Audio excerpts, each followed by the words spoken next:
Problem number 12. We're asked to factor this trinomial. And we factor, and this is not a 1. We're going to use the grouping method. So I'm going to multiply 2 times negative 45. 2 times negative 45 is negative 90. I need things that multiply to give me negative 90, but add to equal negative 9. And I'm just going to just write the list. To get 90, I have 1 times 90, 2 times 45, 3 times 30, 90 divided by 4. Now look at that on the calculator. 90 divided by 4 is a decimal, so 4 doesn't work. 90 divided by 5, that gives us 5 times 18. 90 divided by 6, that gives us 6 times 15, and that's going to give us 9. I need a negative 9. So negative 15 plus 6 is equal to negative 9. Negative 15 times 6 is negative 90. So we have to get our the correct pair, which is positive 6 and negative 15. We're going to use these two numbers to rewrite the 9. So we're going to have 2a squared, rewriting the negative 9 as positive 6, and it also gets the a, and negative 15, so subtract 15, and it also gets that a, minus 45. Now we're going to group the first two, and we look for the greatest common factor between 2a squared and 6a.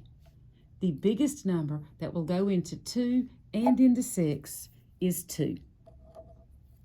We have a common variable of a. Choose the smallest power, so a to the first.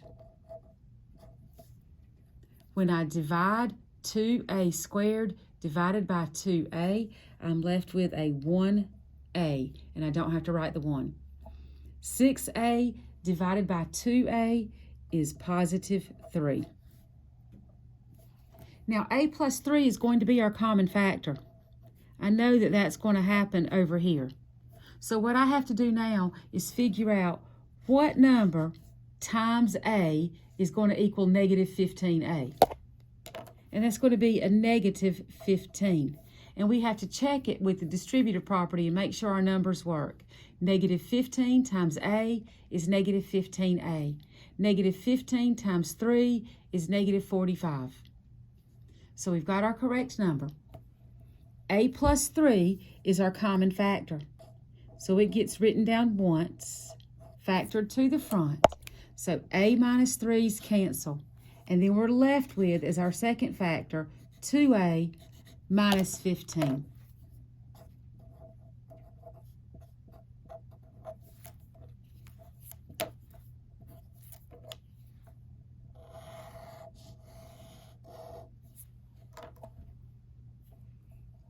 Number 13, we're asked to factor 12y squared plus 7y plus 8. So we're going to multiply 12 times 8. We have 12 times 8 is 96. I need things that multiply to give me 96, but add to give me 7.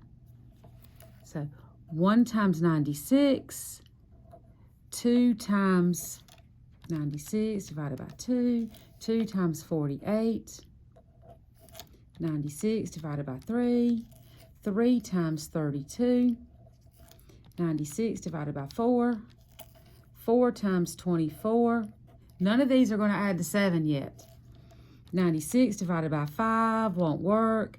96 divided by 6, 16. 96 divided by 7 gives me a decimal, so that doesn't work. 96 divided by 8 gives me 12.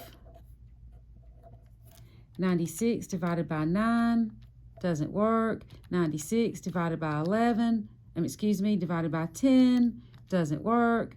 96 divided by 11 doesn't work.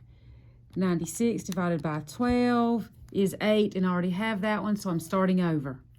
None of those add up to 7. So this trinomial is prime.